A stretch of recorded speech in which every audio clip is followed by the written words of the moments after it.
Muy buenos días nuevamente.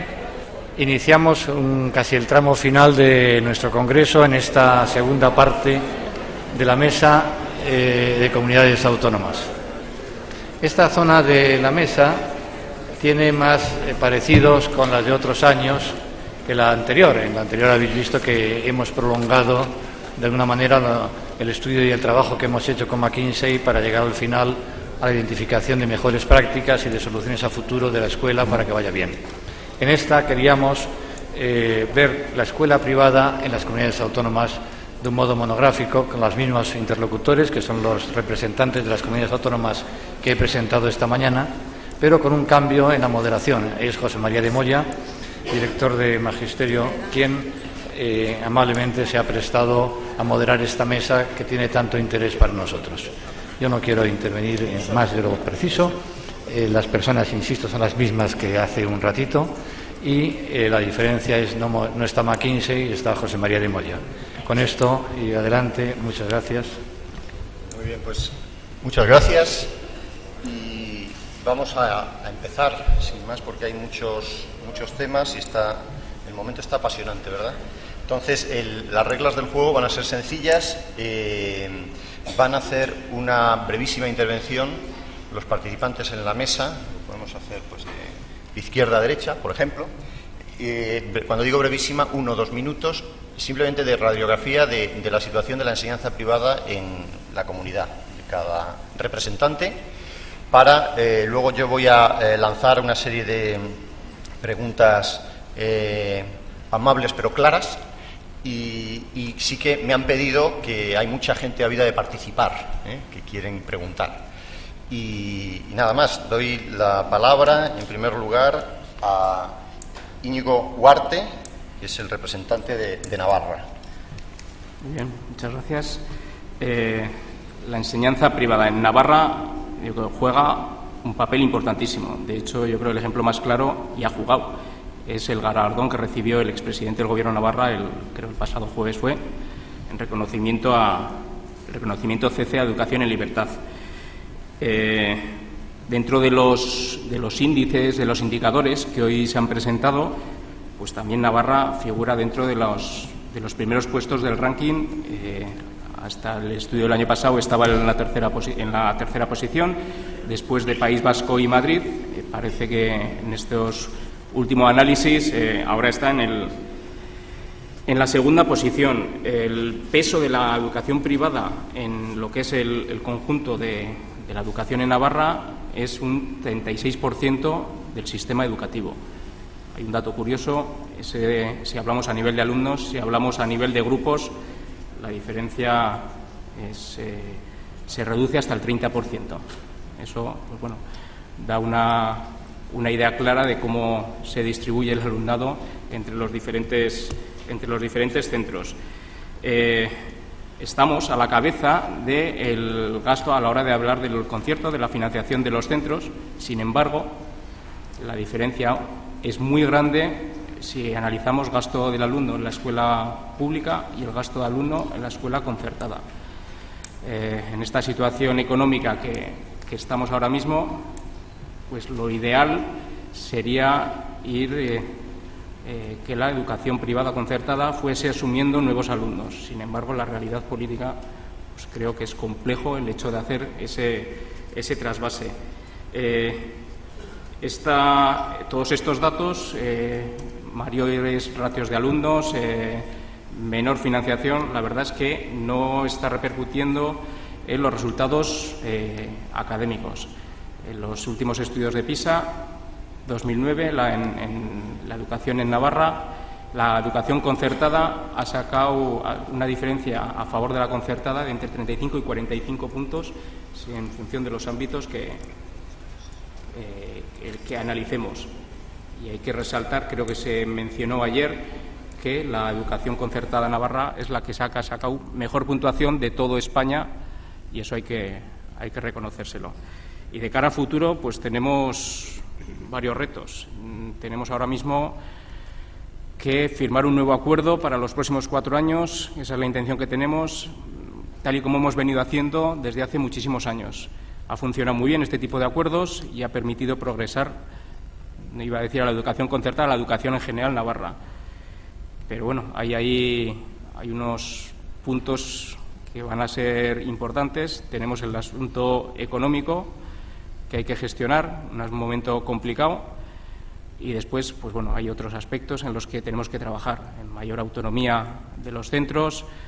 Hay que trabajar también en aspectos del tipo de alumnados que acceden y que suele ser a los distintos tipos de redes y que suele ser, pues bueno, se suele utilizar como arma arrojadiza a la hora de criticar a la educación concertada. Y después, pues trabajar no solo con el profesorado. En la sesión anterior se ha estado hablando del profesorado de la pública. El reconocimiento debe ser al conjunto del profesorado y también al de la concertada. Y en esa línea es donde, como queremos trabajar. Muy bien. ¿Vosotros tenéis privada? Privada muy poco, sí, tenemos 4 centros. O sea, habéis apostado por concertarlo todo, sí, prácticamente, ¿no? Eso luego me interesará ver, porque ya se ve que aquí hay sensibilidades distintas, incluso dentro de los gobiernos del Partido Popular, ¿verdad? Entonces vamos a ver cuál es el modelo por el que hay que apostar. Tiene la palabra José Manuel Pinal, de Galicia. Bueno, en el caso de Galicia nos encontramos al llegar al Gobierno en el año 2009 con una situación difícil en ese momento, porque había una serie de centros a los que se les negaba la renovación del concierto para la etapa siguiente, pues a base de un ajuste presupuestario en la partida para decir que no quedaba dinero. Fue complicado en su momento, pero se resolvió positivamente. De hecho, se mantuvieron esos conciertos que venían existiendo hasta ese momento. A partir de ahí, y debido pues a las circunstancias lógicamente económicas que en Galicia concretamente pues se ha empezado a actuar sobre ellas ya desde un primer momento, lo que quizás se esté viendo ahora en otras comunidades autónomas. Hemos conseguido mantener el número de unidades concertadas de todos los centros, continuando con la misma cifra, incrementando allí donde era necesario y también reduciendo alguna unidad que no era necesario pues por falta de alumnado. Pero en su cómputo global el mismo número de unidades concertadas es el que hay. Nos encontramos también, pues al llegar con un decreto y con una orden de admisión que limitaba en gran medida la situación de los centros concertados, y a lo largo de este tiempo pues hemos trabajado sobre distintas órdenes que posibilitan el mejor funcionamiento de la gestión de los centros, y para ello se ha publicado una orden por la que se desarrolla la normativa para el ejercicio de la docencia en los centros concertados, a través de habilitaciones a los profesores con nuevos programas informáticos y demás, que está pues funcionando creo que muy bien. Y hemos sido, creo que pioneros también en dejar claro alguna situación que se producía en algún centro pues concertado con algún profesor que venía dando clases en ese centro desde antiguo y que a lo mejor pues la titulación conforme a la nueva normativa no era la más adecuada, pero bueno, se ha puesto un punto y seguido, de forma que esos profesores ya de una forma legal a través de esta orden pueden continuar habilitados para impartir las mismas asignaturas en el centro en el que ya lo estaban haciendo. También se ha publicado otra orden de ayudas para la realización de actividades de formación en lenguas extranjeras para los alumnos de los centros concertados, y de ahí hay apoyos pues para la contratación de lectores y demás. Y en este momento pues estamos trabajando de cara a sacar un nuevo decreto y una nueva orden de admisión de alumnos para tenerla en marcha para el próximo curso. Muy bien. Pues tiene la palabra José María Ramírez, de la región de Murcia. Vamos a ver, desde el punto de vista nuestro, entendemos desde el Gobierno de la región de Murcia que lo que impera es la elección de centro que tienen los padres. Dada esa premisa, entendemos que se tiene que estar al lado tanto de la concertada como de la pública. Lo que no podemos entender es esa diferenciación que se hace en otros sitios de alguna manera, no favorecer a la concertada, aunque se pretende que la pública sea una red de excelencia. Yo antes en la intervención anterior he hablado del enorme esfuerzo presupuestario que se había hecho en general en educación en la región de Murcia. Tengo que decir que en la concertada se ha producido también ese esfuerzo. Si vamos al año 2005, el presupuesto que teníamos estaba aproximadamente en los 100 y pocos millones de dinero para la concertada. Actualmente, en el actual, ha duplicado esa cantidad, estamos en los 216 millones. ¿A qué se debe eso?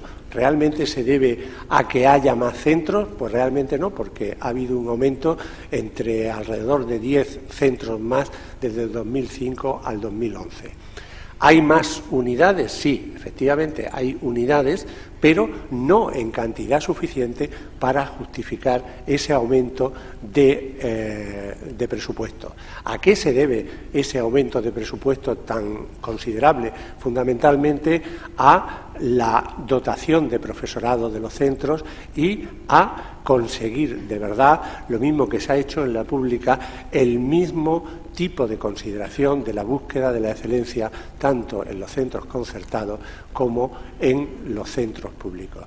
Realmente, para mí es una satisfacción cuando estamos en la propia Asamblea defendiendo los presupuestos, que siempre suelen ser un sitio conflictivo y en el que se nos rechaza y se nos acusa de favorecer a la concertada en contra de la pública. Para mí es una satisfacción oír a mi consejero siempre decir lo mismo, que él defiende una escuela pública de calidad, pero al mismo tiempo defiende también una escuela concertada de calidad.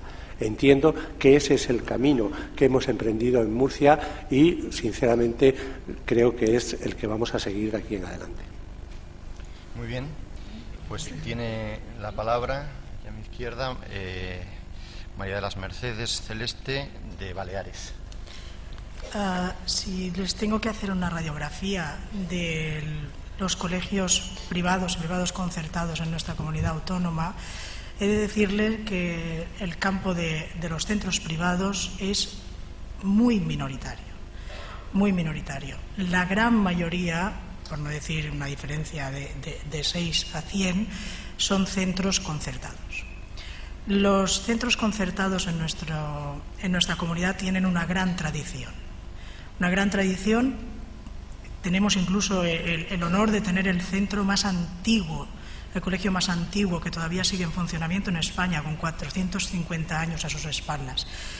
Y eso en una comunidad tan pequeña como la nuestra, porque claro, comparado con Andalucía, Cataluña, bueno, es que yo os oigo hablar de cifras y claro, son astronómicas comparadas con las nuestras, es muy importante porque todos hemos tenido algún padre, algún hermano, algún primo, alguien de la familia que ha pasado en un momento u otro por esos centros que durante muchos años tuvieron el peso importantísimo de la educación en nuestras islas. Por tanto, son centros con una gran historia, con una gran tradición, forman parte de la cultura de nuestro entorno, de nuestros ciudadanos, y siempre han estado en primera línea. Después la educación pública ha ido mejorando, se han ido abriendo centros y ahora, evidentemente, la red pública es mucho más amplia, pero no lo fue así en los inicios. Por tanto, son centros de una gran tradición y no podemos obviarlos en ningún momento.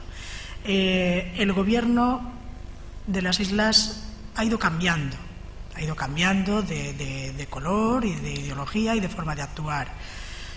Y siempre ha habido dos formas diferentes de ver el mismo territorio.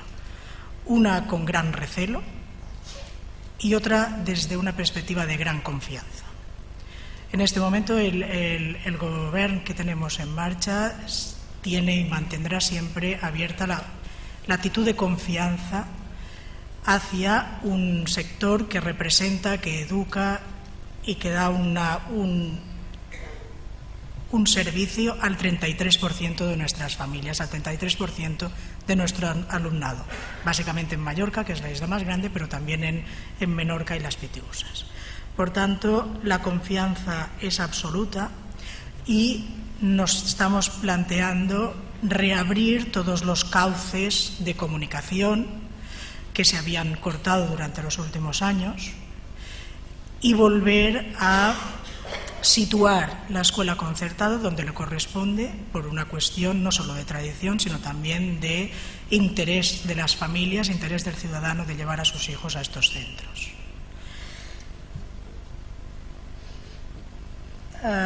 Para que se hagan ustedes una idea de que lo que les estoy diciendo es así, en el 98 fuimos la primera comunidad autónoma que se planteó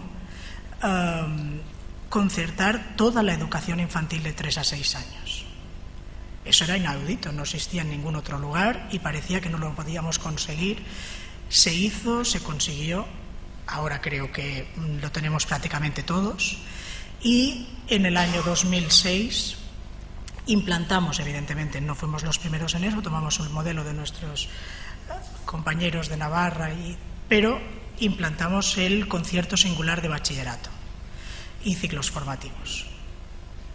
Entonces ahora en este momento tenemos concertado desde los 3 años hasta los 18 prácticamente en todos los centros, queda alguno que no, pues porque estos 4 años tampoco se ha avanzado mucho en este sentido.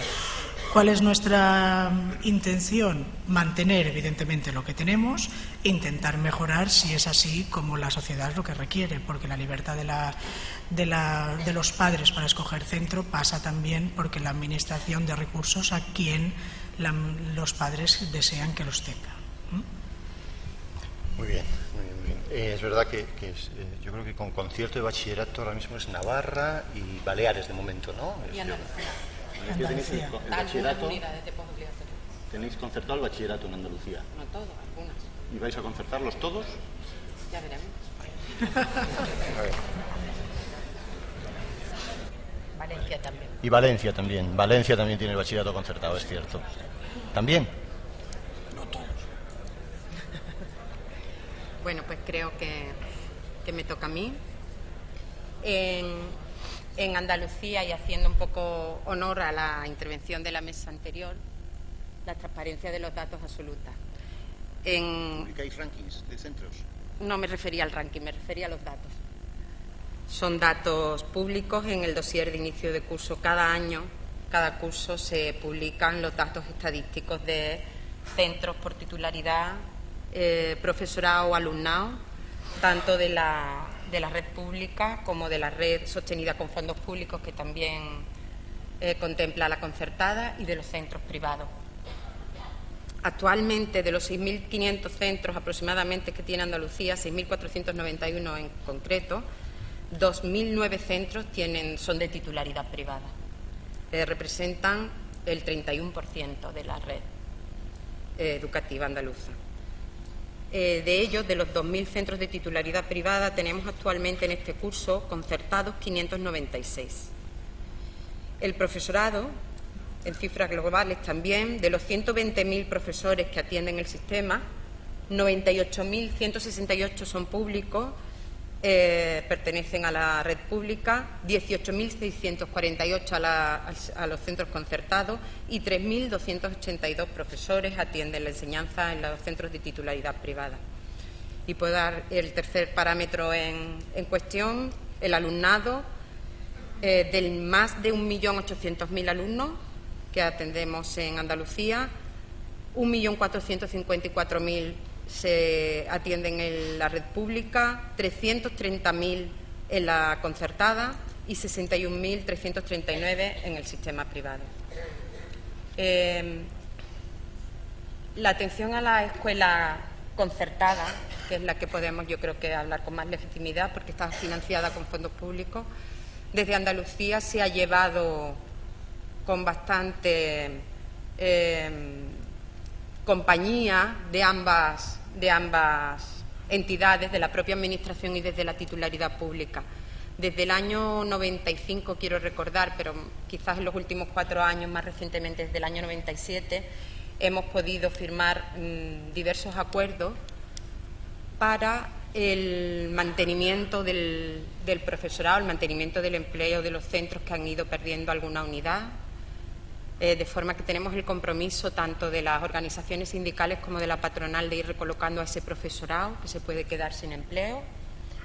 Firmamos también un acuerdo de incremento de plantilla para posibilitar las 9 horas libres en los centros de infantil que tuvieran concierto, y también un profesorado más en los centros de más de una línea o 2 líneas completas. Tenemos un acuerdo retributivo, de homologación retributiva, que este año 2011 ha alcanzado el 100% de equiparación salarial con el profesorado de la pública. En ciernes una convocatoria para el equipamiento tecnológico, porque sabéis que con el programa Escuela 2.0 Andalucía también apostó por el alumnado de la concertada y por su profesorado. Entregamos los portátiles tanto al alumnado del sistema público como al concertado, a todo el sistema, a todo el alumnado del sistema sostenido con fondos públicos. Y esta convocatoria a la que me refería última de equipamientos pues va a facilitar la financiación de aquellos centros que hayan apostado por invertir en los equipamientos necesarios, ¿no? Por las bandas anchas y todos los sistemas de las tecnologías de la información y la comunicación. Nuestro futuro es mejorar, porque nuestro futuro no está, y nuestro objetivo no está en los centros, sino en el alumnado. Y el alumnado está en la pública y está en la privada. Y seguiremos manteniendo el estatus actual y lo intentaremos mejorar. Muy bien. Pues tiene la palabra, muchas gracias, tiene la palabra Miguel García, de Cataluña. Los datos, les voy a dar pocos datos porque los pueden tener visitando la página web de nuestra consejería, pero para situarlos. De los 1.280.000 alumnos que tiene Cataluña, 441.000, el 34,6%, están en centros de titularidad privada, y de los cuales el 29% están en centros concertados o subvencionados. El 5,5% de la población responde a centros privados. Traducido en otras cifras, tenemos 1.300, un poco más de 1.300 centros concertados, de 3 hasta la posobligatoria, 22.000 profesores en pago delegado, y esto conformaría en cifras la situación de la escuela de titularidad privada, especialmente la concertada en Cataluña. Hemos arrancado con una política la cual empieza en la Ley de Educación de Cataluña, la cual hubo una contribución muy elevada de la sociedad civil.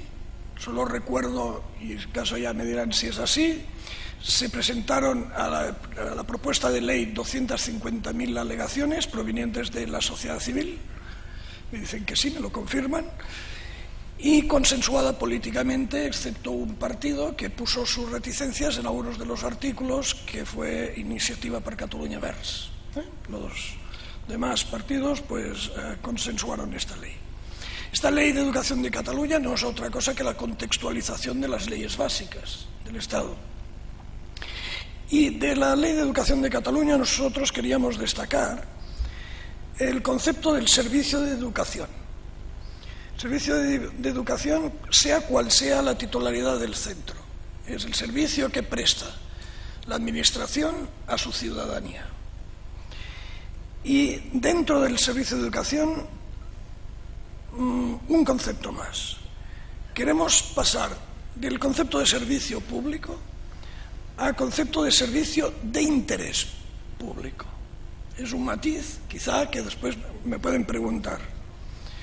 En esta política hay política también de signos. El hecho de crear una dirección general específica de centros concertados y centros privados también nos está dando algún mensaje a la sociedad de cuál es el papel que este gobierno le quiere dar a la escuela de titularidad privada y de la concertada especialmente. Una dirección general que tiene por misión básica posiblemente la interlocución con conocimiento del sector, que le sea fácil al sector interlocutar con la administración y desde el conocimiento muy profundo de la función de la escuela de titularidad privada. Y una segunda sería la intención también de que la escuela de titularidad privada y concertada no quede diluida en el magma de lo que es la escuela pública, que tenga esta visión específica. Nosotros consideramos que la escuela de titularidad privada no es una anomalía, es una expresión del artículo 27 de la Constitución y subrayando la libertad de elección de centro. Por tanto, es una expresión de libertad, una expresión que se ofrece a la sociedad para que pueda ejercer precisamente esta libertad. Queremos superar la desconfianza entre lo público y lo privado. Escuela concertada versus escuela pública, esto se puede superar. De ninguna de las maneras es así. Hay posibilidades de entendimiento entre lo público y lo privado. Sí que es necesario que no existan restricciones mentales.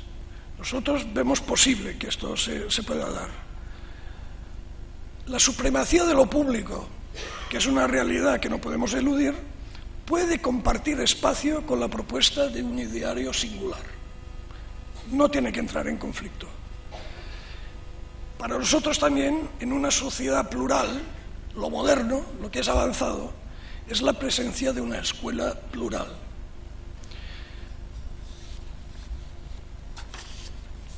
En acciones concretas, nuestra consejera pues ha emprendido... Brevemente, sí, muy bien, plan ya... Ha emprendido distintos programas que atiende tanto a la escuela de titularidad pública como la privada. Queremos trabajar con los titulares en la rentabilidad del dinero público, también en la escuela concertada. Queremos mejorar la financiación, especialmente lo que es el concierto, y declarar de una vez por todas que el módulo de concierto es insuficiente.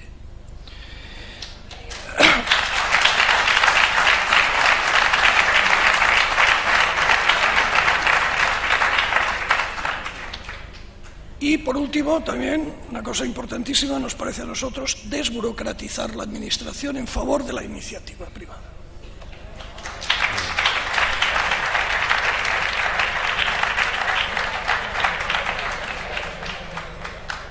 Bueno, pues finalmente tiene la palabra, después de estos aplausos,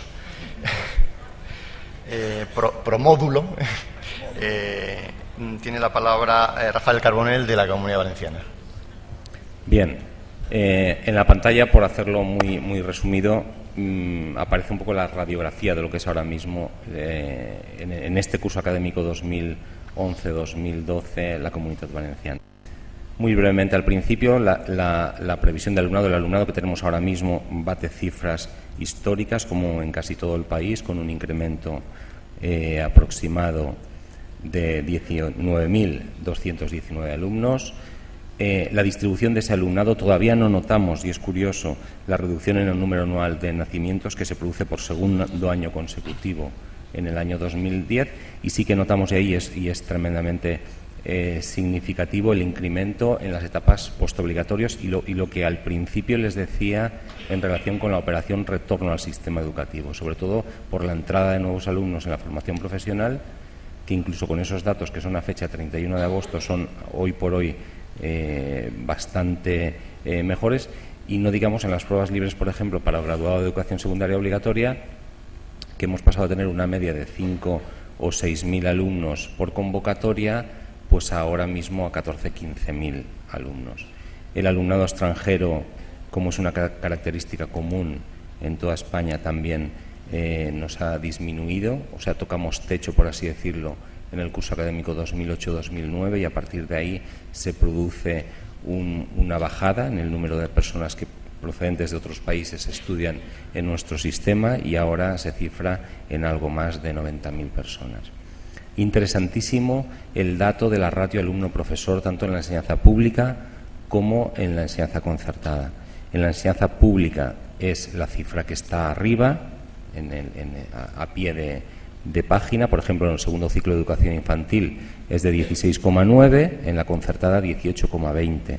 En educación primaria del 12,9 alumno por profesor. En la concertada de 18,19.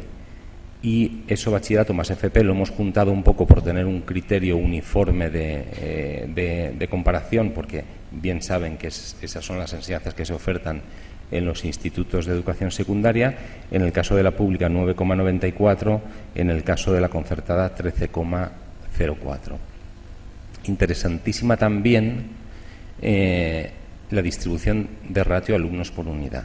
Unos alumnos que mayoritariamente, en un 69,09, lo representa el niño, se escolarizan en centros públicos, y en un 30,91 se escolariza en centros privados. Nos llama muchísimo la atención, y el seguimiento de este gráfico, como pueden apreciar, el sector privado, que lo representa el privado concertado, que lo representa el color morado. Evidentemente, en el segundo ciclo de educación infantil llega a tener de media 24,1 alumnos por aula, la pública 21,6, se dispara todavía más en el caso de la enseñanza primaria, 25,3 la red concertada, a 20,8 la pública, se iguala en la ESO, empatan a 25,5 alumnos por unidad, y a partir de ahí, curiosamente, es mayor la ratio en el bachillerato en centros de titularidad pública de la Generalitat, con un 28,3, y decrece hasta el 25,6 en la red concertada. Se iguala finalmente prácticamente en lo que respecta a la formación profesional. En relación a los puestos de trabajo, son cifras en cualquier caso de fecha 31 de agosto. Contamos ahora mismo con 51.452 profesores en la red pública, con un decremento del 0,7% respecto a la misma época del curso anterior. Ahora mismo ya estamos en menos 39, creo recordar. Prácticamente mantenemos la misma cifra de 15.100 profesores en la enseñanza privada concertada, con un ligero incremento, probablemente como consecuencia de la autorización de 28 unidades más, sobre todo de educación infantil segundo ciclo y de bachillerato, que, como comentábamos antes, lo tenemos enteramente concertado desde el año 2007. Una reflexión muy rápida. Está claro, yo creo que casi todos coincidimos, que la ratio no es un indicador directo para mejorar la calidad, sí otros factores, la metodología, la interacción alumno-profesor, etcétera. Desde luego, si los resultados académicos, sobre todo en la red pública, dependieran del número de profesores, estaríamos a la cabeza destacadísima de todo el país. Y desde luego que bien saben ustedes, y es cierto, que desgraciadamente no es así como estamos. Antes les decía que el 69% de nuestros alumnos aproximadamente están en la red concertada, el 31% en la red pública. En relación a los centros, de los 2.582, 1.657 son públicos, 64,17%, y 925 privados, y representan el 35,83%. Ayudas sociales, algunas vinculadas, y he de ser sincero, únicamente a la red pública, otras vinculadas a la red concertada. El bonolibro, que probablemente, como anunciaba nuestro conseller hace unos días, perderá el carácter universal que hasta ahora se ha mantenido en el tramo de escolarización básica, el bono infantil, que seguirá con las mismas prestaciones, ayudas de libros de secundaria, comedor escolar, nada más y nada menos que 85,1 millones de euros destinamos, transporte escolar 63,2. En el caso, como bien saben, del comedor escolar, únicamente son beneficiarios de ayuda directa los alumnos con determinadas situaciones que se escolarizan en centros públicos.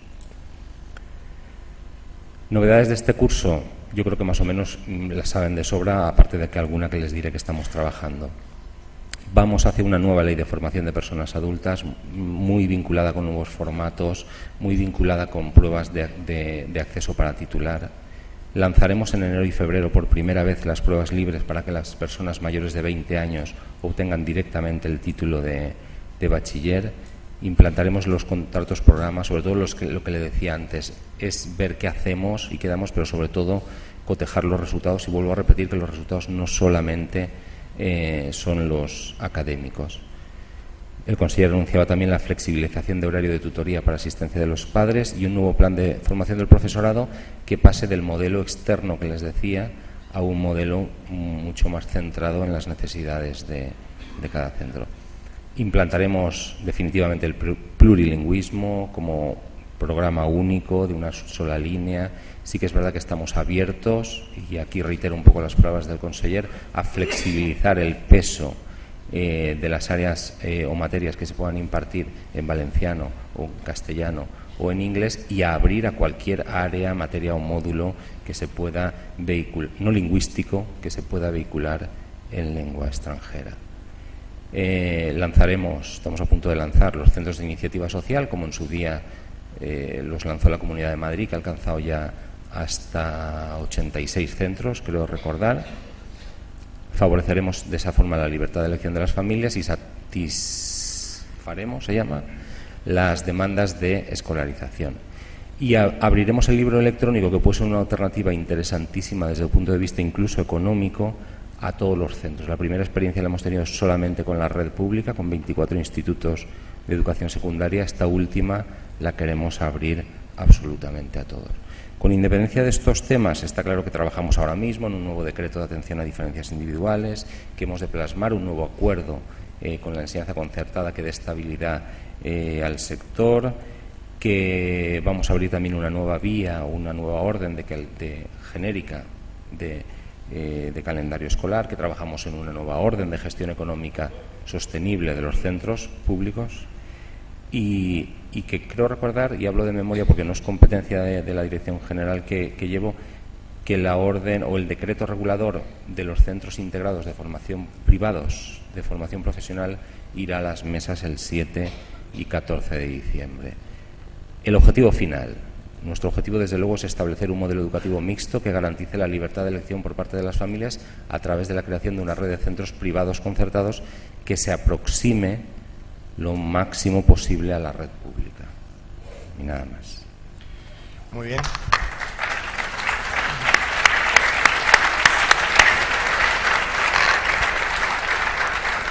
Bueno, pues nada, muchas gracias por la brevedad a todos, y ahora voy a lanzar una serie de preguntas que ya vais contestando, sí de modo, por favor, muy esquemático, porque para que luego también dé tiempo a que el público pueda preguntar. La primera cuestión que yo quería plantear así como de marco es si apostáis por un modelo de planificación _cuota pública, cuota concertada, es decir, que es una idea que yo me suelo encontrar. Es decir, nosotros establecemos que la concertada debe ser el 20%, ¿no? O el 30% o el 50%, o pensáis que debe depender de la demanda de las familias, y que, por tanto, antes de construir un nuevo centro habría que preguntar al barrio qué modelo educativo quieren, o hacer alguna prospección. Esta es la primera cuestión que yo quería plantearos. ¿Quién se atreve?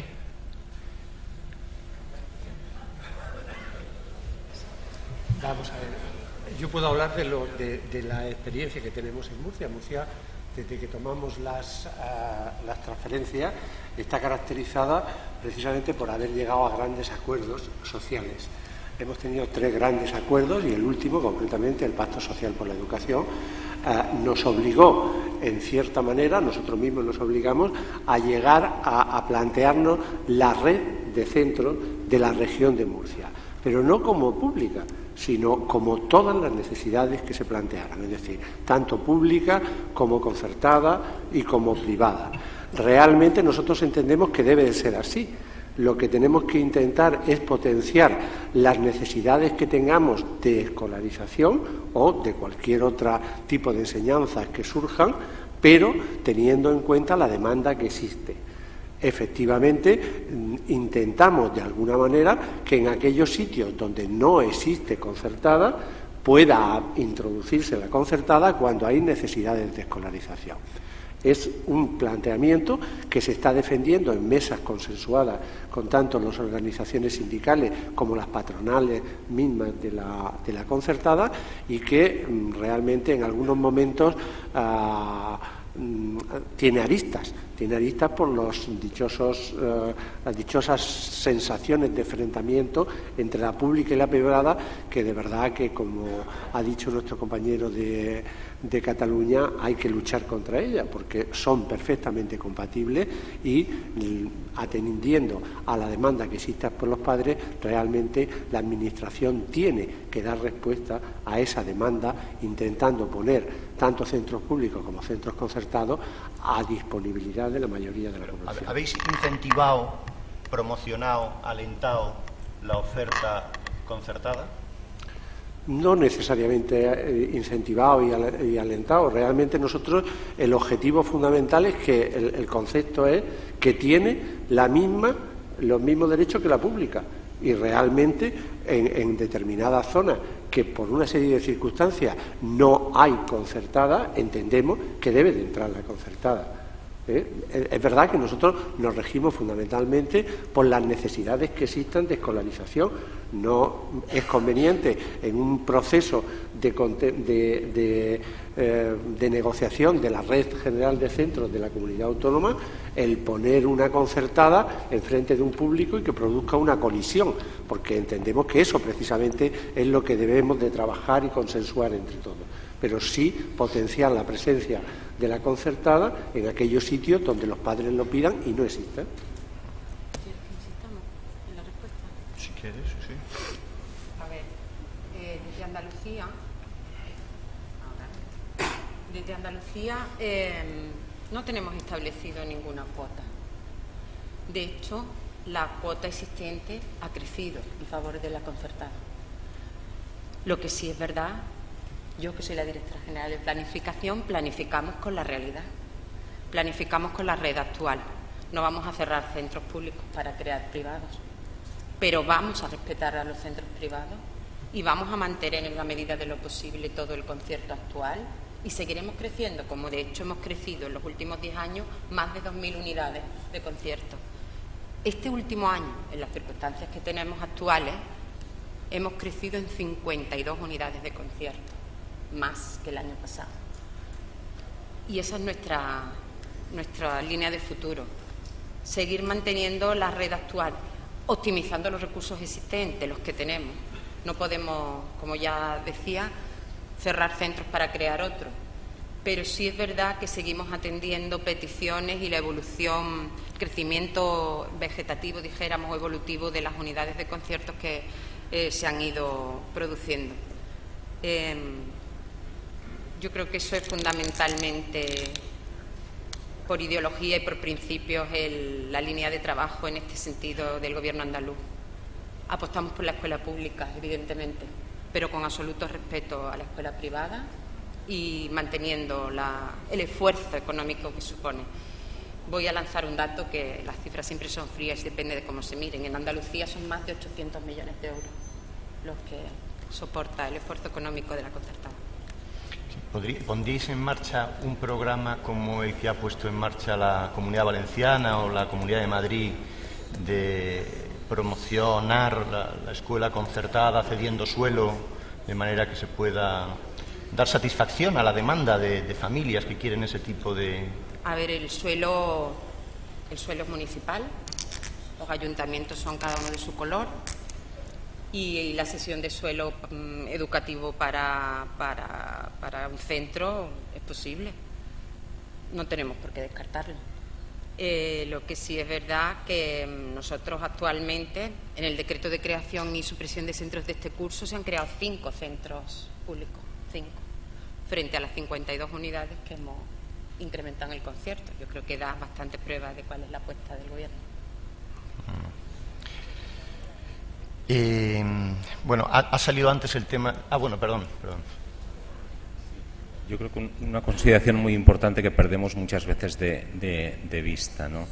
Y es que recordemos que la LOE, y evidentemente la LOE, somos aquí muchos directores generales que representamos a distintos colores políticos, por así decirlo. Es evidente que la LOE no la ha hecho el Partido Popular, pero que no nos olvidemos nunca que la LOE, creo recordar en el artículo 108.4, dice que la prestación del servicio público de educación se realizará a través de los centros públicos y de los centros privados concertados. Que parece que sea esto un invento que haya hecho en un momento determinado el Partido Popular. Por ser concreto en nuestra comunidad, nosotros trabajamos en el periodo 2012, en un documento base de planificación educativa para el periodo 2012-2015, y en ese documento base incorporamos no solamente aspectos constructivos referidos a, o vamos a incorporar no solamente aspectos constructivos referidos a la puesta en marcha de centros públicos, sino también al crecimiento o a la incorporación de centros de iniciativa privada que, si existen necesidades de escolarización, porque así será, contarán con el correspondiente concierto. Bueno, otro tema es que ya ha salido antes, el tema del concierto del bachillerato. Yo querría saber si se va a concertar el bachillerato en aquellas comunidades donde todavía no está concertado, o si se va a completar el concierto de bachillerato donde se ha iniciado.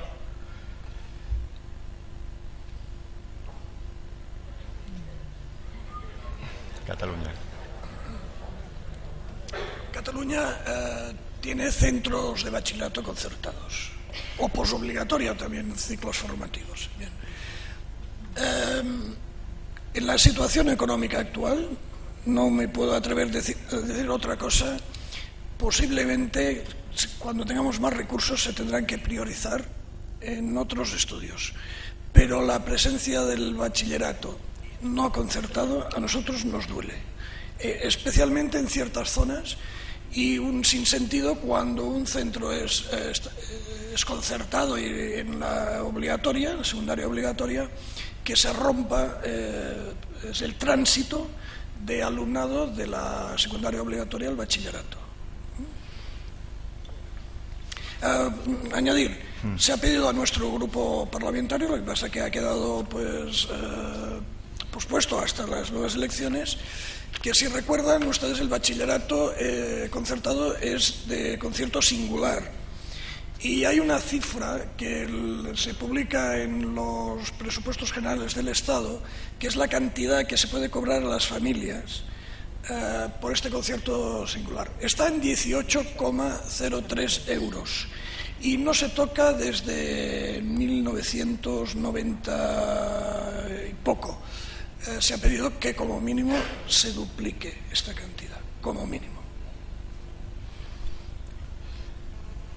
A ver, ¿quién más quiere? Bueno, aquí lo tenéis concertado, con lo cual no tenéis problema.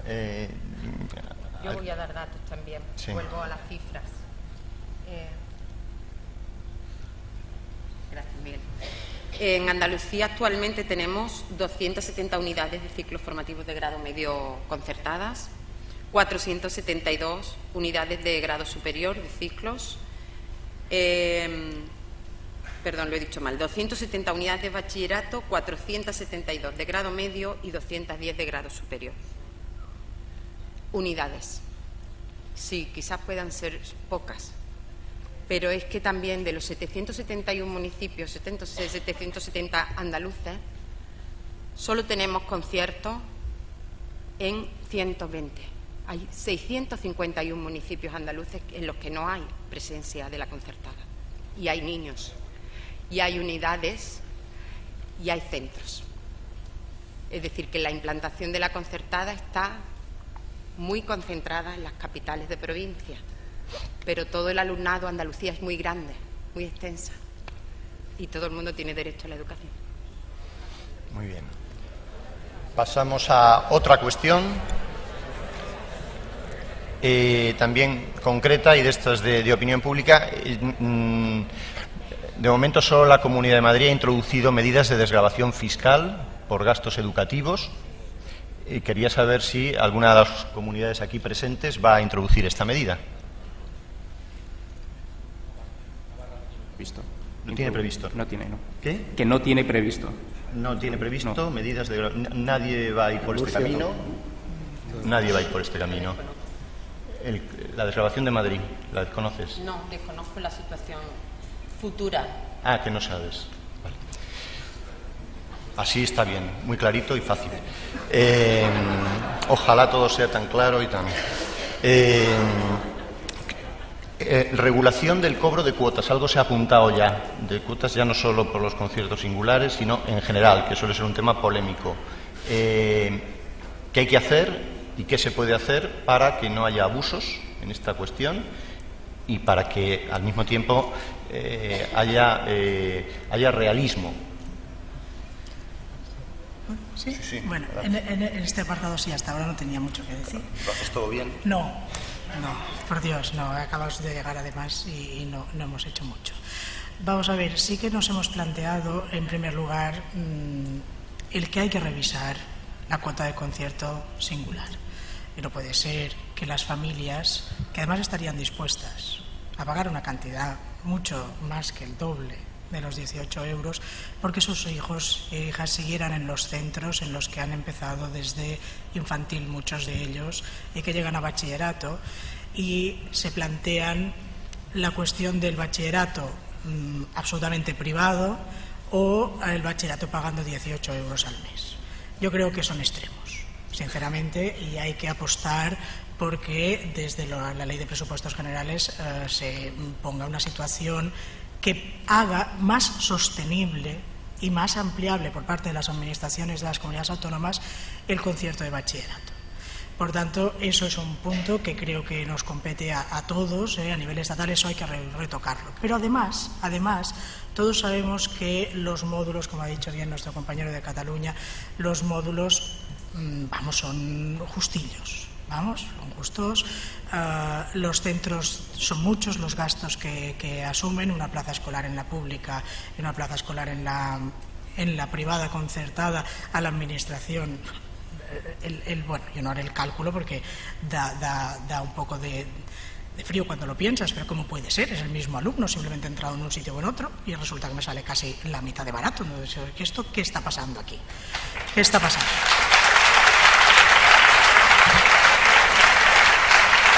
Entonces, lo que sí que es cierto también, que los centros privados, a través de asociaciones de padres, fundaciones y demás, pues tienen un ingreso voluntario de las familias que esto ayuda a compensar. Lo sabemos todos y bien está. Pero sí que desde la Comunidad Autónoma de Baleares, después de que nos hemos planteado, eso salió en una mesa sectorial de concertada, y creo que si nos lo estamos planteando muy seriamente, es que, como son centros sostenidos con fondos públicos, al menos una aportación igual que se concede una aportación de las familias en la pública, a través, evidentemente, del Consejo Escolar, que aprueba la Administración da un margen y el Consejo Escolar decide hasta dónde llegar para diferentes enseñanzas. Sí que nos estamos planteando muy seriamente que las escuelas concertadas también puedan, como fondos públicos, como escuelas que son sostenidas con fondos públicos, establecer una cuota que no sea voluntaria, sino que sea decidida por el Consejo Escolar, evidentemente en los márgenes que marca la comunidad.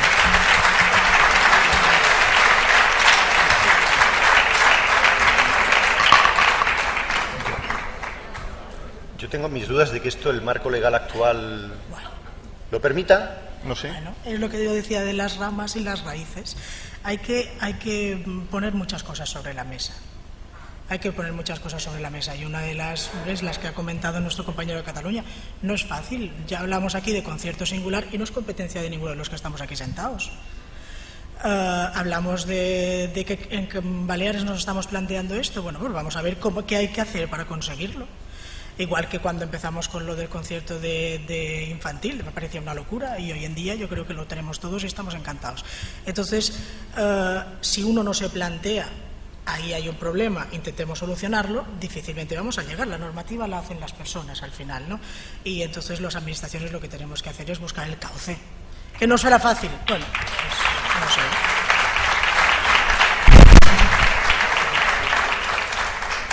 Esto es copago educativo. No. Pues se le parece mucho. Esto es darle a una plaza escolar sostenida con fondos públicos el mismo tratamiento si está en la pública que está en la concertada.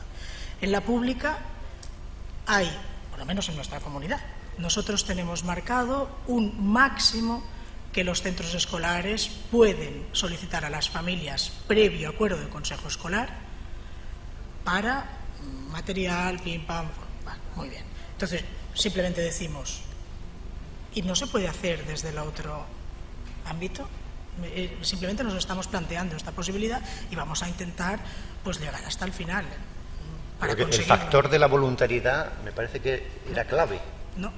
No, en la pública no hay voluntariedad. Si el consejo escolar dice que una familia para matricular a su alumno, a su hijo o hija al principio de curso tiene que pagar 30, 25, 26 euros, que ahora en este momento estamos en este ámbito y ahora vamos también a regularizarlo en los tiempos que corren. Entonces, esa familia no escoge. El consejo escolar decide y cada año se le pasa a la familia. Ahora bien, sí, cuidado, si esa familia tiene unos recursos X, pues el centro ya mira a ver qué tenemos que hacer para solventar eso. Pero no es una cuestión voluntaria que la familia quiera o no. Y se hacen en infantil, se hace en primaria, se hace en secundaria, se hace en bachillerato, en ciclos formativos y demás, en la pública. Entonces lo único que pretendemos es decir, bueno, y no podemos decir que todos son sostenidos con fondos públicos y hacerlo también para la concertada. ¿El resto de la mesa tiene algo que...?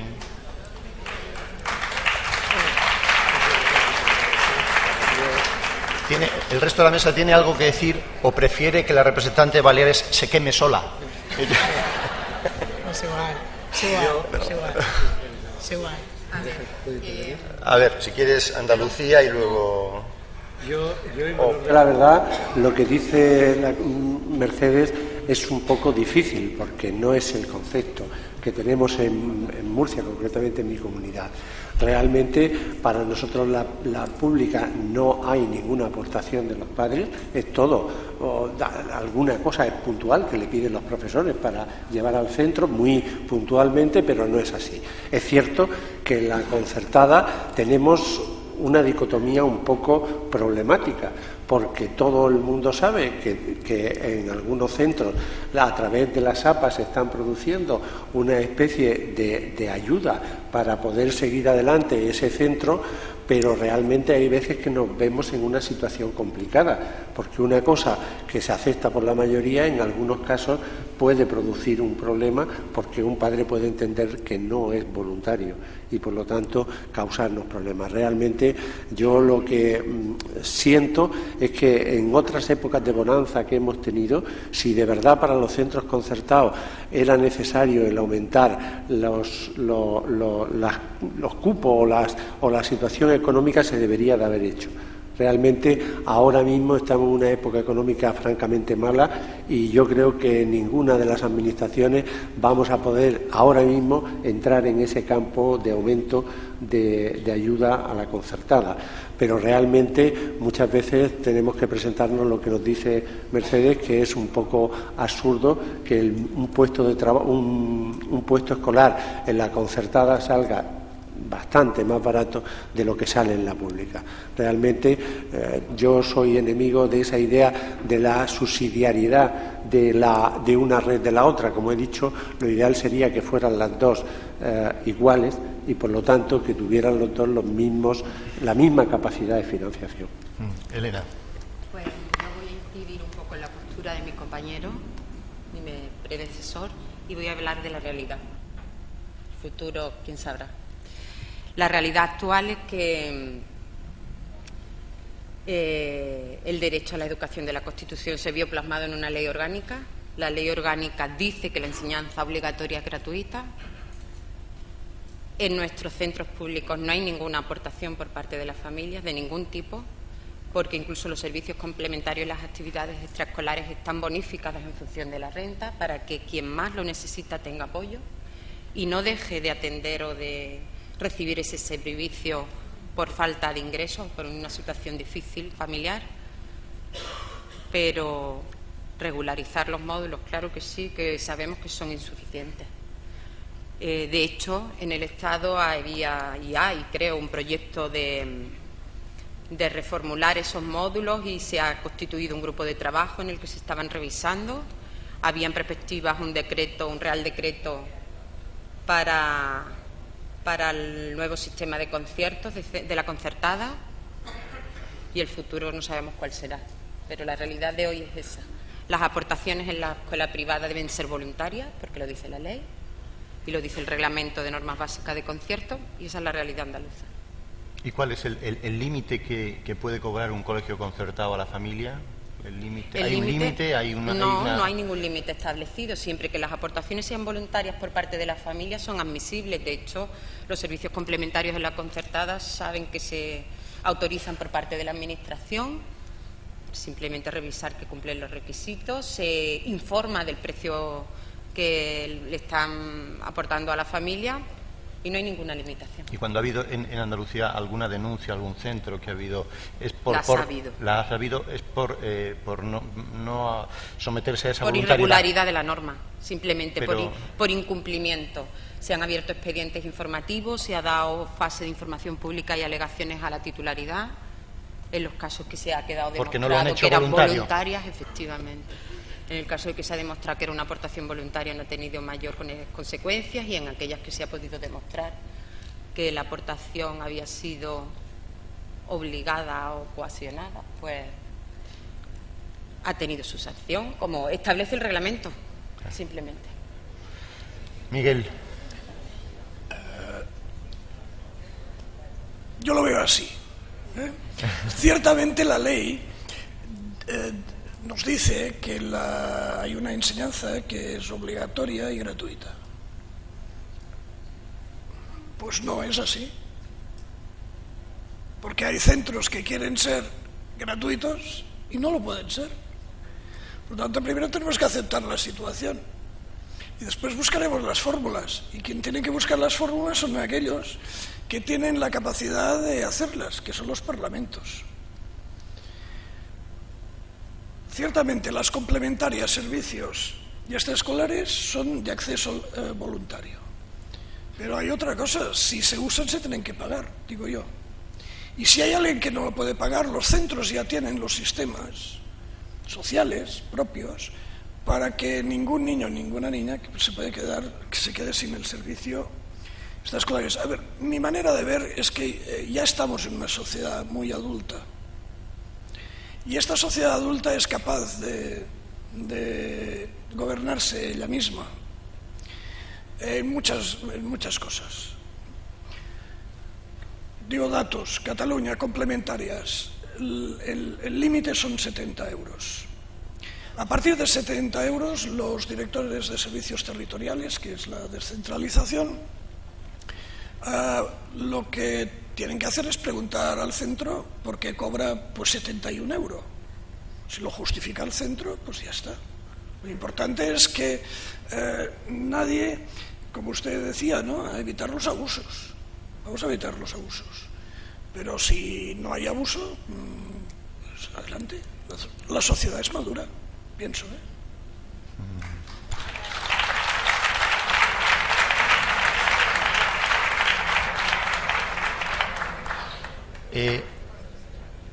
¿Os parece que hemos ido demasiado lejos en el gratis total en la educación, aludiendo a estos servicios complementarios? Yo sé que en algunas comunidades, por ejemplo, se regalan los libros de texto. Este es un tema que una encuesta reciente ha puesto de manifiesto que el propio profesorado no le gusta que se regalen los libros de texto. Y aparte que hay gente que piensa que puede no ser justo regalarle los libros de texto al hijo del notario. ¿Qué os parece? ¿Hemos ido demasiado lejos con esto del gratis o no? ¿O va bien? ¿Habrá que retroceder en el camino andado? Alicia. Sí, un poco por alusiones, porque según llegamos al gobierno, pues se cambió el programa de gratuidad de libros de texto, porque, bueno, pues hasta ese momento los libros estaban en préstamo en los colegios, como todo el mundo conoce, y a partir de ese momento se cambió por un nuevo programa de ayudas para la compra de libros de texto.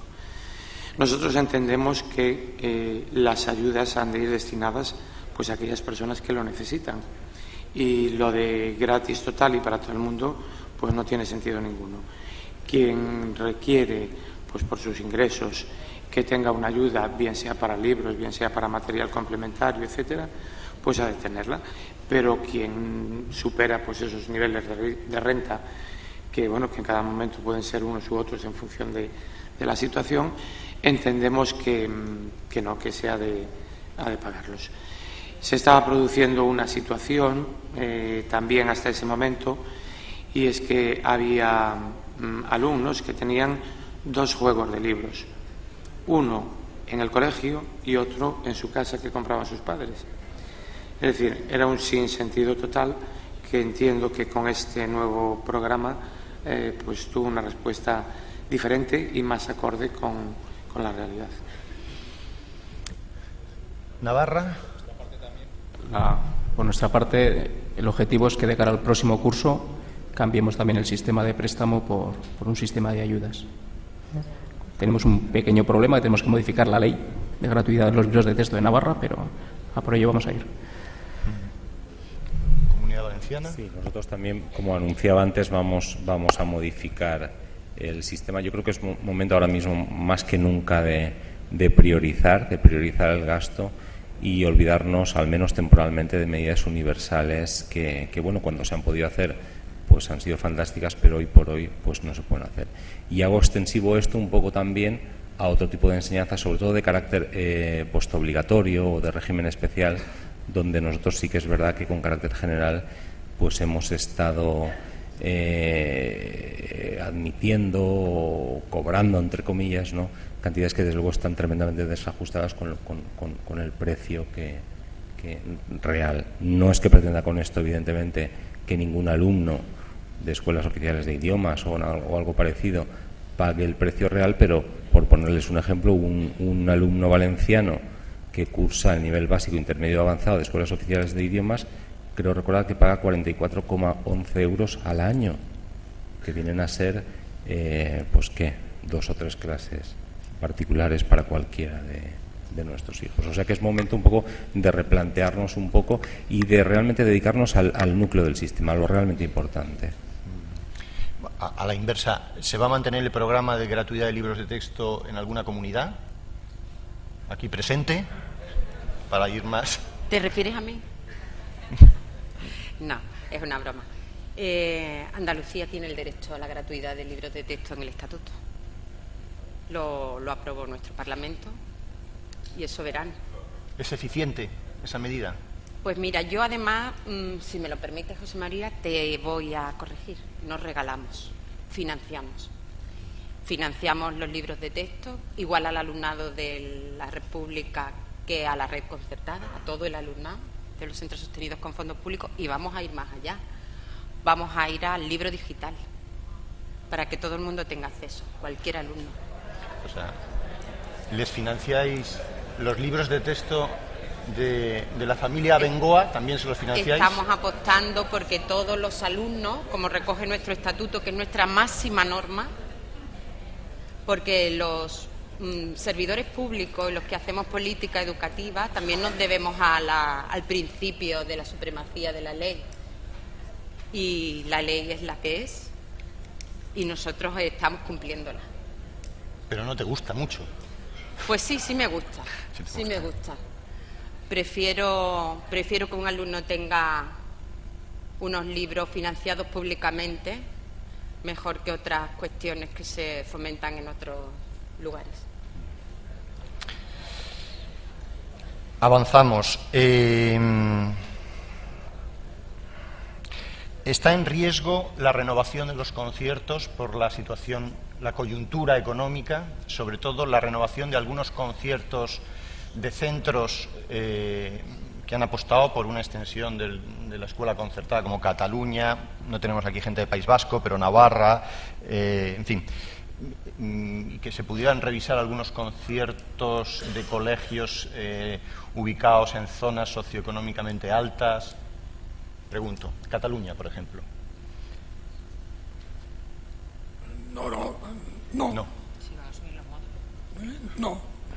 No vamos a subir los módulos. Si podemos, sí, los vamos a subir. Lo que sí estamos pensando son en tramos variables de módulos, módulos en tramos variables, pensando en priorizar aquel que menos tiene. Esto sí, y cambiar subvenciones por mejoras de los módulos. Estamos trabajando en ello, ¿no? No es una medida universal. No está en nuestra intención sacar conciertos a nadie, porque acceder a un concierto, la gente accede no por voluntad de una administración, porque cree, porque no es una subvención, no es un derecho, y quien tiene un módulo es que tiene derecho a tenerlo. Por tanto, si no pierde las condiciones que han propiciado el acceso al concierto, no lo tiene que perder. ¿Debería haber distintos tipos de módulo? Como fue un debate que hubo previo a la LOCE, ¿de acuerdo? Y al final... Le estaba comentando ahora que nosotros estamos mirando en modificar, y me parece que ya lo digo para todos los centros de Cataluña, el lunes saldrá una orden de financiación adicional del módulo de gastos generales a aquellos centros que tienen un porcentaje más elevado de necesidades educativas especiales, de alumnos de estas necesidades, de tipo socioeconómico. Por tanto, ya ve usted por dónde puede ir nuestra manera de pensar, ¿no? Esto se puede hacer, entiendo, en el marco legal actual. Sí, la LOE lo permite. La ley lo permite, tanto la LOE como la LEC nos lo permite. ¿Qué os parece al resto de comunidades que haya distintos tipos de concierto?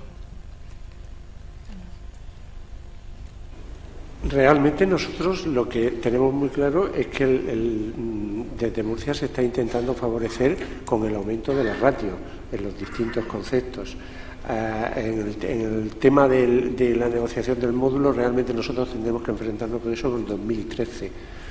Confiemos que entonces tengamos una situación económica mejor que nos permita poder hacer con más equidad la renegociación de ese concierto. Sí, no sé, nosotros evidentemente la situación que estamos viviendo en Baleares es extremadamente delicada. Los centros privados concertados están sufriendo una presión tremenda y los públicos también. Y claro, ante esta situación uno podría plantearse muchísimas situaciones, muchísimas formas de salir de ello. Pero lo que sí que intentaremos es plantear las estrategias que tengamos que plantear a través, evidentemente, de la negociación en la mesa concertada y intentando siempre mantener los conciertos que en este momento están. Ahora bien, que habrá que buscar fórmulas para que todos juntos podamos salir del momento en el que estamos, eso es evidente. En Baleares lo sabemos todos, ahora ya. Llevamos 3 meses diciendo que la situación no es ni lo que aparentemente pensábamos que era. Por tanto, algunas fórmulas tendremos que sacar para salir todos juntos de esta. y la mejor manera, evidentemente, no pasa por concertar más en este momento, eso es así, pero tampoco tiene por qué pasar por ir atrás, sino simplemente buscar una fórmula o varias fórmulas que nos permitan entre todos atravesar estos momentos y después esperar que en unos años podamos volver a la situación tan óptima que había en un momento, ¿no? Pero claro, la situación es difícil y hay que sentarse a hablar de muchas cosas, ¿eh? No hay nada fuera del escenario en este momento. Sobre este tema de los distintos módulos de concierto, ¿alguien quiere...? Me parece interesante, pero hay que también, un poco en consonancia con lo que acaba de decir mi compañera, hay que ser conscientes de la realidad que vivimos. Efectivamente, se puede trabajar en módulos variables en función de características o incluso premiando a aquellos centros en los que más avancen, mejores valoraciones tengan para incentivar la mejora, pero hay que reconocer que el presupuesto es el que es y si establecemos módulos variables, eso va a significar que le vamos a dar a determinados centros más dinero a costa de quitárselo a otros. Entonces, no es fácil, ¿no? No es fácil. Muy bien. Yo solamente. A ver, Sí. Les hago una aclaración. Les he dicho que vamos a incrementar el módulo de gastos generales de algunos centros los cuales tienen un porcentaje elevado de necesidades educativas especiales de tipo socioeconómico. Esto es la transformación de una subvención en una mejora adicional de este módulo. O sea que este recurso financiero existía, lo que pasa es que se transforma. No va a haber más dinero. No, va a haber menos, el 10% menos que el año pasado. Es una aclaración importante. ¿Quería alguien aquí apuntar algo? Simplemente también por concretar que la situación económica de las comunidades autónomas, pues bueno, más o menos padecemos todas el mismo mal. Entonces, todos tenemos que plantearnos nuestra actuación desde el objetivo de la gestión eficiente de los recursos y hay que empezar a actuar sobre ellos. En nuestro caso, se ha modificado la jornada lectiva del profesorado, lo que ha supuesto, pues como todo el mundo sabrá, huelgas, manifestaciones y el próximo martes un referéndum. No solamente eso, sino que en este comienzo de curso no se han cubierto todas las jubilaciones que se habían producido, pues porque no era estrictamente necesario. Es decir, hay que actuar en muchas de las variables que se tengan en cuenta dentro del presupuesto de la Consellería. Perdona, María. A ver. Tengo que hablar. Tienes que hablar. Después de mi compañero gallego. En Andalucía no ha habido recortes en la pública, ni de profesorado, ni de recursos, pero tampoco lo va a haber en la concertada. Tampoco.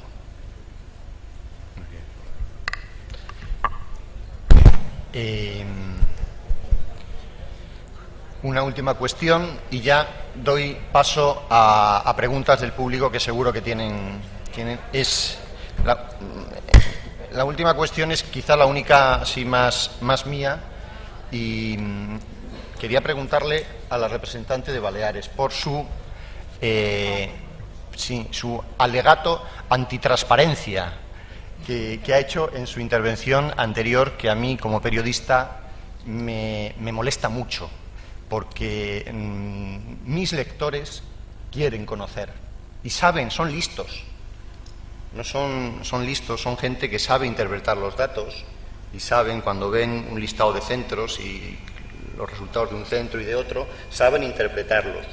Entonces yo soy un entusiasta de la transparencia informativa. Entonces yo necesito que esto me lo aclare. Ha venido decidido a que me queme, como dice él. Vamos a ver. Lo tengo claro. Lo que he dicho lo tengo muy claro. La transparencia en los datos. Mire, los datos tienen que tener un objetivo. Cuando nosotros hablamos de datos, realmente tú qué haces con eso en la mano. Los datos son muy provechosos si están bien utilizados y muy peligrosos si están mal utilizados. Estábamos hablando hace un momento, y usted estaba aquí presente, de que hay que acabar con la rivalidad entre pública y privada. Bueno, lo hemos dicho. Enseñando los datos colgados en una puerta, ¿vamos a acabar o vamos a fomentar una guerra? ¿Qué queremos? A mí me da igual. A mí me da igual. Pero hay que ser responsables con los datos. Cuando un niño llega a la casa de sus padres con un 8 de una asignatura, el padre interpreta ese 8. Lo interpreta. No lo compara. No se preocupa. Si el vecino de al lado tenía un 2, estoy contento. Si el vecino de al lado tenía un 10, no lo estoy. Tú miras a tu hijo y dices, tienes un 8, felicidades. O tienes un 8, no, tú tenías que haber sacado un 9,5. Nos basta nuestro valor absoluto cuando sabemos de lo que hablamos. Y no nos basta nuestro valor absoluto cuando hablamos de nuestro centro. ¿Por qué? Si yo en mi centro me dicen los señores que hacen PISA y demás, tienes un 524, igual me pongo de contenta, que no os podéis imaginar. Y a lo mejor mi vecino de al lado, que tiene otro centro con otra autonomía, también hablamos de autonomía de centro, que tiene otra autonomía, que tiene otro público, que tiene otra forma de trabajar, que tiene otros proyectos, que tiene otras iniciativas, un 524 le tira la moral por el suelo. ¿Es bueno o no es bueno ese 524? Hay que saber interpretar los números. A mí hay cosas que creo que la madurez de sus lectores no la discutiré en la vida, pero sacar demasiada información en una sociedad en la que no estamos acostumbrados a ello y en la que en este momento se habla de ranking de centros. ¿Qué es eso de ranking de centros? En los centros hay niños. Niños. Hacemos ranking de niños. Entonces, ¿por qué hacer ranking de centros? ¿Tú dónde quieres llevar a tu hijo? ¿Dónde está la ideología que a ti te gusta y los profesionales que a ti te gustan para llevar a tus hijos? Pues una vez que los lleves allí y le pongan un 8, felicítalo, lo ha hecho bien.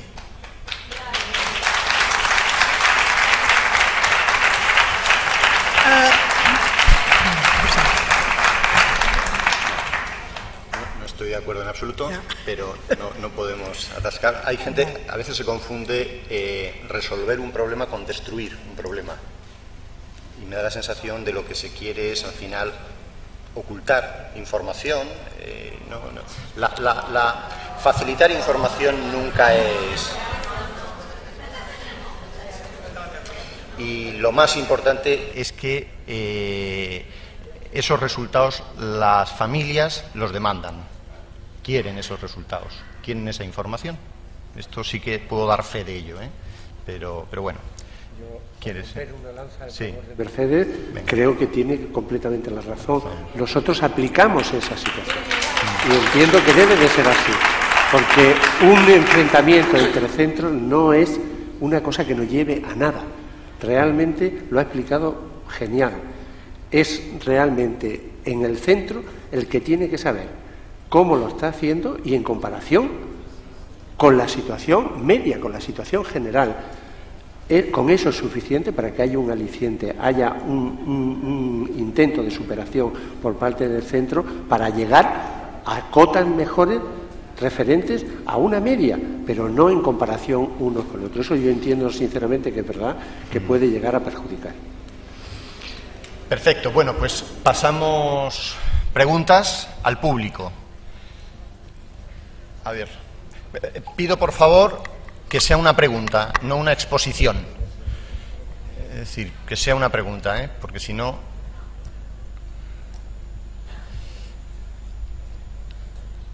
Bueno, buenos días. En primer lugar, yo quiero felicitar a la organización de este congreso porque es el mejor que se ha hecho en los últimos años y nos vamos de aquí muy satisfechos.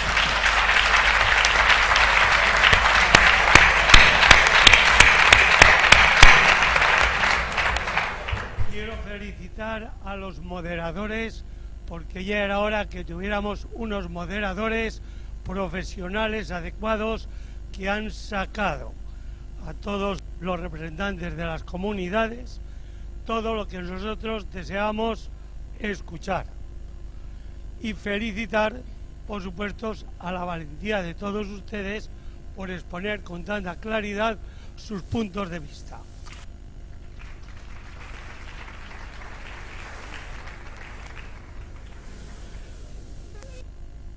Preguntas pueden haber muchas. Estamos todos preocupados por PISA, por el lugar donde nos pone a todos los docentes. Nos expusieron claramente qué han hecho otros países para dar un salto cualitativo importante. ¿Cómo es posible que ahora que se utilizan más recursos que nunca en la educación no somos capaces de superar esa subida que necesitamos tener? Yo digo, la primera, cuando resulta que tengamos unos profesores que asistan o que sean profesores porque tienen un reconocimiento público que no tienen, subiremos. Segundo, cuando tengamos unos directores escolares de profesión, no votados por los amiguetes o las ideas políticas, subiremos. Pero esa es la respuesta. La pregunta claro, era... La pregunta que hago es ¿por qué no se cambia muchos aspectos de la ley de educación que necesitan ser revisados para que podamos superar el lugar que estamos actualmente en PISA? Porque por recursos económicos nos correspondería estar. Está claro, está claro. Diría mucho más. Muchas gracias.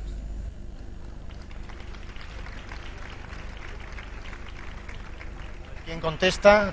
Brevemente, ¿quién contesta? A ver, Navarra, venga, que ha intervenido menos. No, bueno, eso pasa por una modificación en el Parlamento y ahora estamos ante unas elecciones. Y ahí lo que tenemos que esperar. Ahí será el momento, en función de las mayorías, yo creo que más o menos todos venimos a coincidir en el diagnóstico y en la línea en que se debería trabajar, pero a la hora de plasmarlo y de concretarlo, pues seguro que van a surgir diferencias. Entonces... Perfecto. A ver, siguiente pregunta. Voy a colar, con vuestro permiso, a Toni Arasanz, que me ha pedido antes que le cuele. Pregunta, Toni.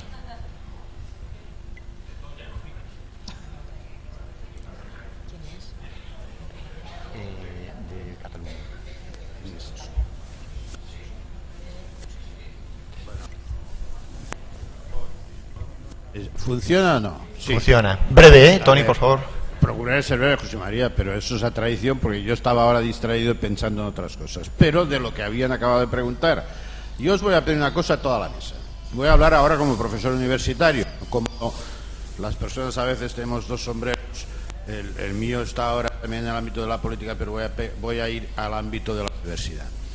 El tipo de carrera, de grado que tenemos, la admisión no es válida.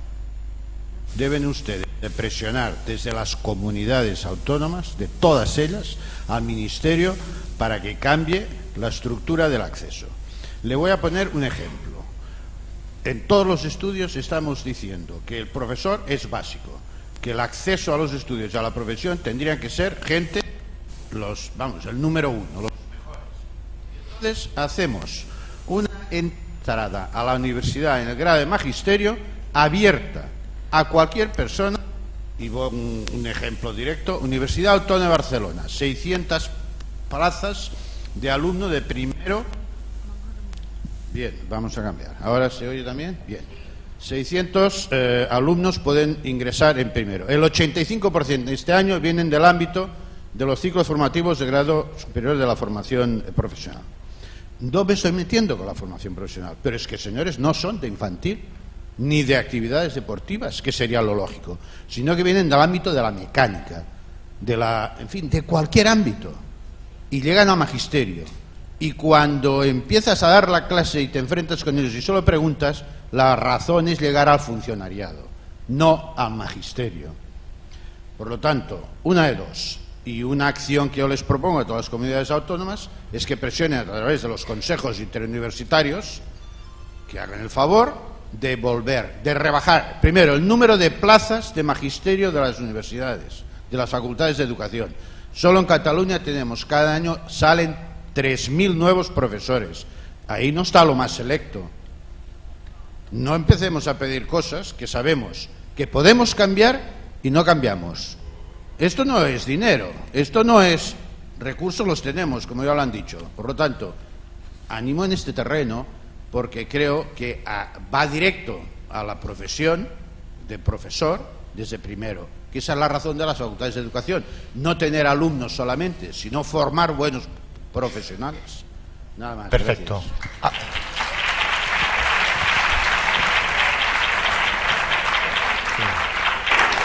Adelante. No es con ánimo reivindicativo, pero realmente me recuerda a la intervención que ha tenido a la vieja anécdota de cuando un niño pasa de infantil a primaria y el profesor de primaria dice que le llega muy mal porque le llega de infantil.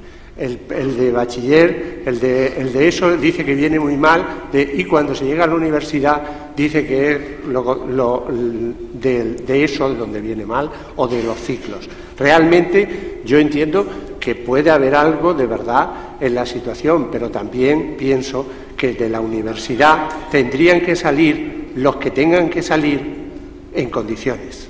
Y eso es parte de responsabilidad de la propia universidad también, que aquí todos tenemos que responsabilizarnos de lo que nos corresponde.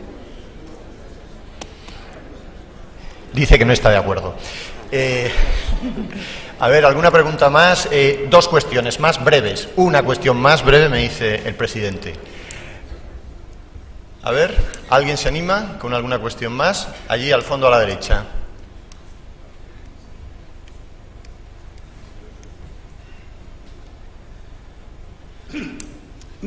Buenos días. Soy director del centro y profesor también universitario, en concreto de ética. Entonces yo creo que por lo que acaba de decir el representante de Murcia, a veces nos pasa en la educación el ejemplo que ha puesto, ¿no? Que todos nos vamos echando la culpa a los otros. O las echamos a los políticos, se las echamos a los padres, al nivel anterior. Y creo que lo que tenemos que sacar aquí en la reflexión todos es, como profesor de ética, el que todos pensemos hacer las cosas bien, pero sobre todo valentía, que es lo que os quiero pedir a esta mesa. Parece ser que todos estamos de acuerdo, incluso los distintos partidos, todo el mundo hoy aquí ha sido muy valiente y hemos visto en este congreso la solución a los problemas, pero creo que hace falta valentía, porque la crisis ha sido porque no hemos sido capaces de tomar decisiones, porque siempre trabajamos de cara a la galería. Entonces pediría valentía para los políticos que hoy estéis en esa mesa después de estas elecciones, puesto que sabemos cuál es el problema. Hemos diagnosticado a los profesores, hemos diagnosticado el sistema, hemos diagnosticado muchas cosas que hemos dicho esta mañana, pero también valentía a los propios representantes, a los propios titulares, directores de los centros. Cuando hemos hablado de esa formación, siempre estamos hablando de la motivación externa. No, tenemos que ser cada uno de nosotros responsables de, como decís, los niños que están en los centros. Entonces creo que es una labor de que no miremos lo que puede hacer el de al lado, sino que cada uno de los que hoy estamos aquí, que somos un 33% al menos de la parte del problema y en la administración casi el 100%, que seamos valientes. Solo dejaría esa reflexión sobre la mesa. Muy bien, pues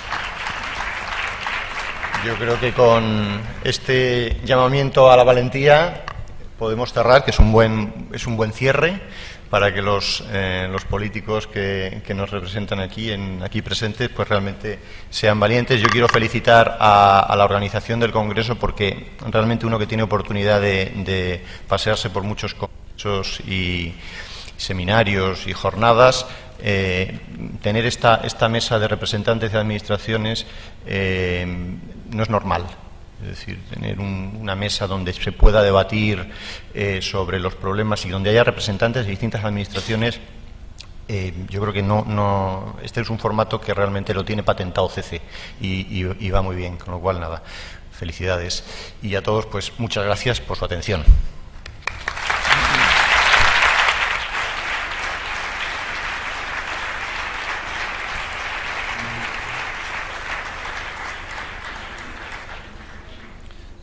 Va a dar comienzo esta etapa final del Congreso, que es la sesión de clausura. Mientras tanto, hay un cambio en la presidencia, en la mesa de presidencia. Los representantes de las direcciones generales y consejerías de aquí presentes irán abandonando la presidencia y subirán el presidente nacional, Antonio Rodríguez Campra, los vicepresidentes de CECE, Valeriano Aldonza, Díaz Arnau, Antonio Martín Boraita, José Manuel Boquet, Francisco José Flores y Alfonso Aguiló, y el presidente de CECE Málaga, Ramón Seco. Poco a poco vamos a establecer una nueva presidencia para entrar en el acto de clausura.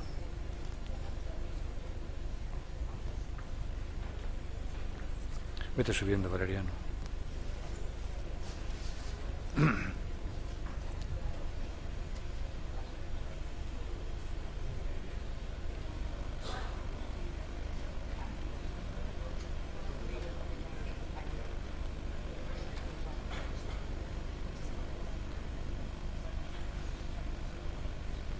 Como decía, al acto de clausura preside el acto don Antonio Rodríguez Campra, presidente nacional de CECE, y le acompañan, como antes citaba, los vicepresidentes Valeriano Aldonza, José Díaz Arnau, Antonio Martín Boraita, José Manuel Boquet, Francisco José Flores y Alfonso Aguiló, y Ramón Seco, presidente de CECE Málaga. En primer lugar, queríamos proponeros las conclusiones de ese 39 Congreso de nuestra Confederación. Son 10. Las leo. La CECE apuesta por llevar adelante proyectos de calidad en las escuelas, para que se transformen de ese modo en centros excelentes, capaces de formar a las personas que la sociedad necesita para abordar los nuevos tiempos. Segunda, la necesidad de afrontar de modo eficaz el fracaso escolar hace precisas nuevas soluciones que partan de la experiencia en buenas prácticas que poseen tantos centros de la Confederación. Tercera, la CECE solicita a las administraciones educativas redimensionar el conjunto de centros sostenidos con fondos públicos en función de la demanda social, de modo que autoricen las ampliaciones de aulas concertadas para satisfacer situaciones que lo precisen. Cuarta, se debe conseguir una educación de calidad, con una legislación que asegure un tratamiento normativo homogéneo en todas las comunidades autónomas. Quinta, el liderazgo basado en la capacidad y la experiencia, junto a medidas de evaluación y seguimiento de resultados, se muestran las mejores soluciones para orientar el sistema educativo en estos tiempos de crisis. Sexta, la necesidad de conseguir resultados de excelencia en la escuela pasa por una mejora importante de los principales agentes del sistema educativo. Impulsar que los profesores actúen en el marco de proyectos educativos que faciliten el trabajo en equipo y recibir la formación adecuada a las exigencias de los nuevos tiempos. Séptima, la importancia de unir esfuerzos entre familia y escuela en esta etapa de la vida de la sociedad debe concretarse en un esfuerzo mayor por facilitar la libertad de elección de los padres, conseguir que éstos puedan apoyar con su impulso y los medios adecuados los proyectos que juzguen de interés para sus hijos y eliminar todas las trabas para que esa cooperación educativa sea posible. Octava, la enseñanza de los idiomas, el desarrollo tecnológico, el aprendizaje temprano con la consolidación de la escuela infantil y los demás sucesos que renuevan la imagen del sistema educativo precisan de soluciones diversas, formativas, económicas, estructurales, que permitan a los centros de todo tipo desenvolverse en el nuevo espacio que se va concretando. Novena, una sociedad que promueva el espíritu emprendedor en tiempos tan complejos como los que vivimos precisa de un sistema de formación profesional ágil, bien estructurado, con financiación adecuada, donde los centros todos de formación profesional se transformen en lugares de orientación, aprendizaje y reconocimiento de las competencias y donde las familias vean asegurado el futuro de sus hijos. Décima, La educación especial se manifiesta herramienta indispensable para la inserción social y cultural de los discapacitados. Por ese motivo, las administraciones deben proveer a dotar a esos centros de las herramientas y recursos que necesitan para su adecuado funcionamiento en servicio de las familias. Benalmádena, 22 de octubre de 2011. Se aprueban estas conclusiones.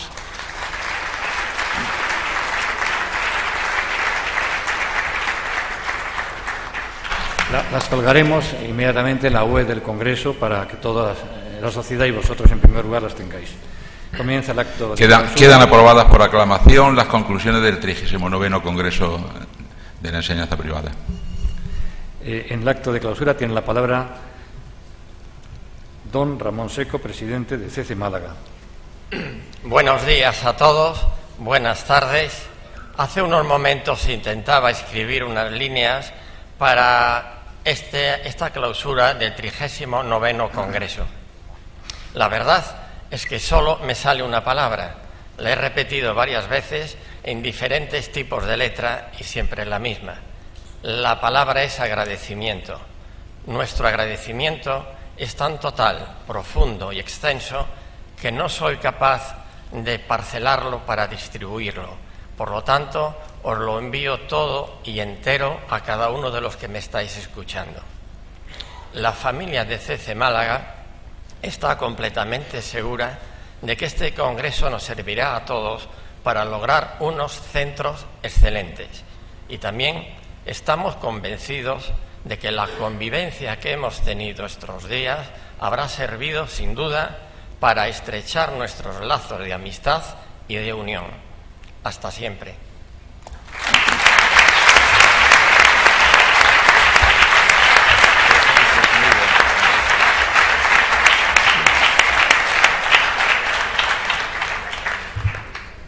Tiene la palabra Antonio Rodríguez Campra, presidente de CC. Señores representantes de las administraciones educativas, señores congresistas, invitados, amigos todos. Llegado el momento de la clausura, quiero que mis primeras palabras sean de agradecimiento para todas aquellas personas que con su activa participación han hecho posible este 39º Congreso Nacional de la Enseñanza Privada y que se haya alcanzado el éxito que todos deseamos. ¡Qué gran congreso habéis hecho entre todos! Gracias a CC Málaga, que haciendo gala del encanto que caracteriza a las gentes malagueñas, ha dado en todo momento sobradas muestras de afecto, entrega y eficacia, proporcionándonos momentos de recuerdo imborrable en nuestra memoria. Gracias al equipo de CC Nacional, que una vez más ha dado muestras de su gran profesionalidad. Gracias a los ponentes, que con su buen saber, que con su buen hacer, con su experiencia, nos han ilustrado magníficamente sobre los temas objeto de debate y discusión. Gracias a los representantes de las distintas consejerías de educación de las comunidades autónomas que han puesto sobre el tapete la realidad educativa en sus distintas regiones. Y muy especialmente gracias a todos vosotros, congresistas e invitados, sin cuya presencia nada de esto hubiera sido posible. Habéis convertido este encuentro en un reto colectivo. Con vuestro interés y colaboración hemos conseguido que estos días de intenso trabajo hayan dado sus frutos, consiguiendo claramente que los objetivos propuestos, al tener la oportunidad de profundizar en cuestiones de vital importancia en nuestro quehacer diario. Habéis dado muestras de gran temple, incluso en circunstancias adversas. A nadie se le escapa la profunda crisis económica y social que padecemos, pero es tanta vuestra vocación y vuestro compromiso que entre todos seremos capaces de contribuir a renovar la esperanza en el futuro de nuestros jóvenes. Han sido muchas y muy interesantes las ideas que a lo largo de estos 3 días se han puesto de manifiesto. Así hemos podido constatar cómo todos los sistemas que han progresado, independientemente de su punto de partida, han realizado alguna de estas intervenciones en sus procesos de mejora. Evaluar a los alumnos como método para conseguir información del sistema, facilitar las políticas de mejora a través de las políticas educativas, la revisión del currículum y el reconocimiento social y económico de docentes y directores. También hemos comprobado cómo, para que los informes sean efectivos, deberán incluir variables de capacidad del alumno y el tiempo dedicado al estudio y dejar de referirse a sus características biológicas contra las que poco se puede hacer. Una vez más, se ha puesto de manifiesto el papel preponderante que en la consecución del éxito juegan el liderazgo, la implicación de los padres en la educación o que los alumnos tengan una excelente capacidad lectora. En consecuencia, hemos llegado al convencimiento, como afirmaba un ponente, que los centros malos o los centros que no quieren mejorar son un mal social que debería de estar prohibido por ley. Y resultado de todo ello son las importantes conclusiones que acabamos de aprobar y que pasarán a formar parte de la hoja de ruta de nuestras demandas. Porque no nos cansaremos nunca de reivindicar ante todas las administraciones educativas que la primera obligación de los poderes públicos es atender la demanda social y, en este sentido, los centros sostenidos con fondos públicos deberán poder ampliar sin ninguna cortapisa sus aulas concertadas, si así lo requieren los padres de sus alumnos o las necesidades educativas de su entorno. Que se aseguren escuelas públicas o privadas para todos los que deseen escuelas públicas o privadas. Seguiremos demandando una educación de calidad y una normativa común para todo el territorio nacional. Lucharemos por conseguir la excelencia en nuestra escuela con el convencimiento de que para ello es necesario reconocer a nuestros profesores y facilitarles la formación que precisan.